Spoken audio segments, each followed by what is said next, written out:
going.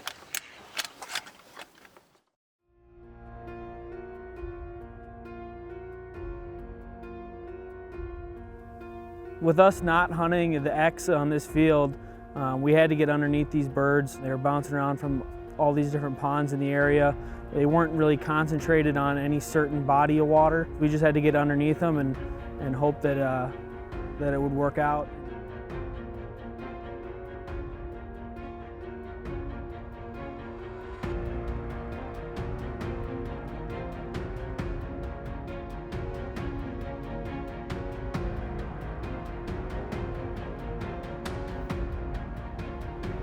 It wasn't the biggest hill on the field, but it was probably the second biggest. And the nice thing with the hill, it gives them a little bit of confidence.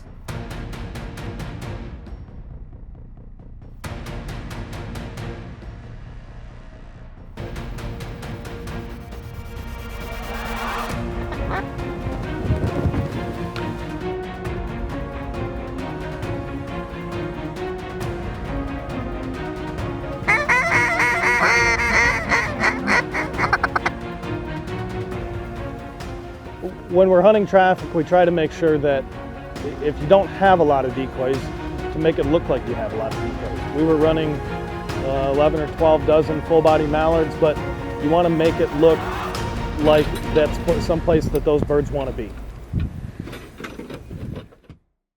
When you go to Canada, you have high hopes for shooting ducks and geese in the fields. There's a ton of barley, a ton of peas up here.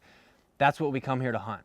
When we got here, you could very quickly see that for some reason the ducks were not using the fields. There's plenty of barley, there was plenty of food in them, they just weren't using it. So we had to pick the next best option. Last year we had an awesome pond hunt. We started looking for ponds, but there were no large concentrations of ducks in these ponds. Every one of them had 5 to 10 on it, but nothing had a big number of ducks on it other than the roost ponds.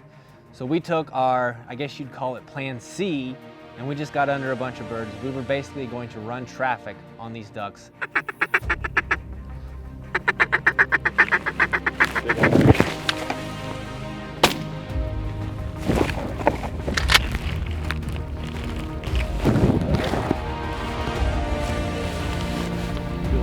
Kill it.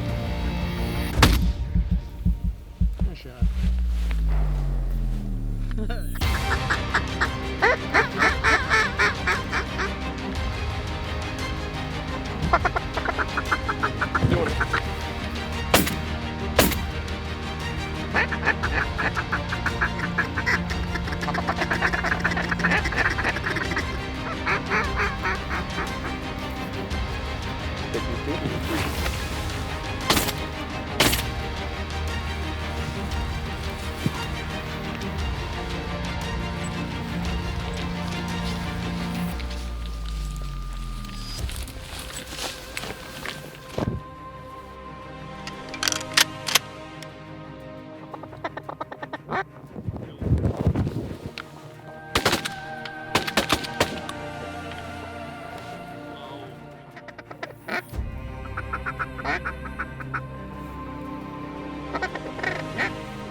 Every slough or pothole in every field, had 5 to 15 ducks. It was never really much of a concentration. So that's why we chose to pick the traffic area away from the sloughs, but close enough that we could keep an eye on. As far as where you would want to set up, get as close to the traffic area as you can. Get underneath them.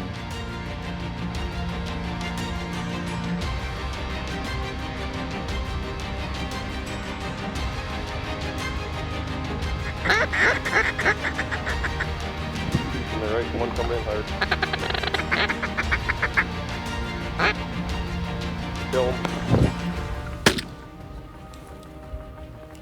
Oh, a strong east wind that morning, so we found probably the second biggest hill. The sun's in their eyes. They don't see the shadows when they're coming into the spread. Spinning wing decoys visible. They get the flash a lot better. They're gonna see your spread. The nice thing on the hillside, it gives them a landing zone almost. They're not forced to land into a hollow. They're not forced to land into an open flat. It's almost a natural runway for the ducks.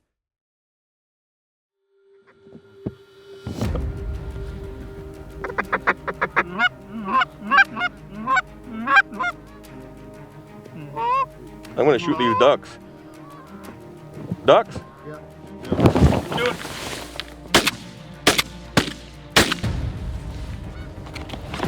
Why couldn't you wait? That was gonna be massacre. They very well could have, but we got the ducks. I wasn't yelling at you, I was yelling at the ducks. Don't do it. Why can't you be faster? Look at that duck's just steaming. Look at that one right there. When hunting traffic birds, I prefer to call a lot in the beginning and see what type of reaction you're going to get out of them. Be excited. You know, that's not some place that they're used to going to. So, for instance, on this hunt, you know, you call a lot, get them there, and then slow down a little bit and see what they wanted to hear. Just give them, you know, a little bit, keep them interested in it. If they decided to turn, follow them in the corners, get them back, turn around, come back to you, and you got to be real aggressive with them.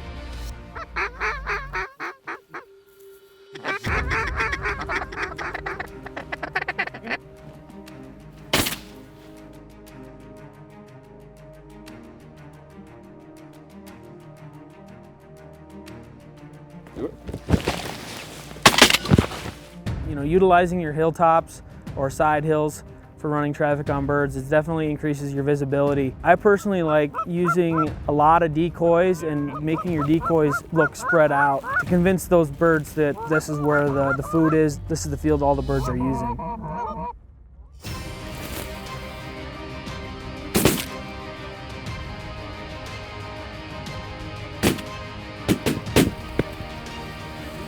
We chose to not set the full body goose decoys. We felt that we had ample enough duck decoys to get the job done. However, we did have two groups of geese come over. Essentially, they just followed the sound of the goose calls. We didn't have a single goose decoy for them to see. We didn't have a flag out there. The way the sun was, they couldn't really see the decoy spread anyway from the way they were coming. So they just assumed that us blowing on the goose calls were a bunch of geese and they were just following the sound.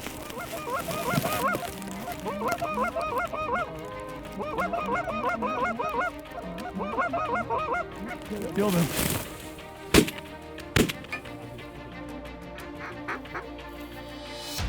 Take these two.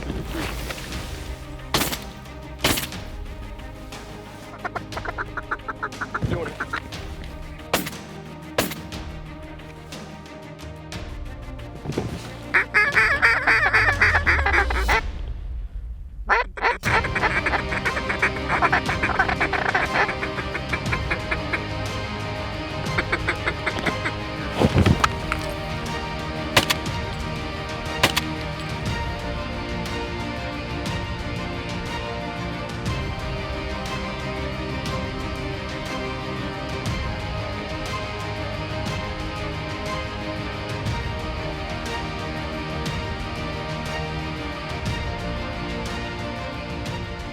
We made the spread look big. We got in a really highly visible area. We didn't attract every flock that we saw, but we attracted enough to have a heck of a hunt, and it was a good start in Alberta. What's wrong with talking to farmers in the outfit I had on? Nice pair of bright neon shorts and... Well, we passed this one guy, he had to look. He looked and waved like he ain't seen another human in 6 months.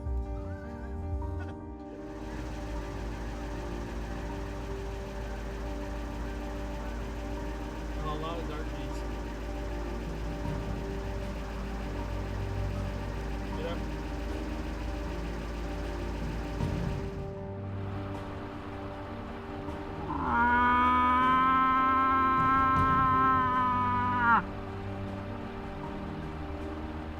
Ah.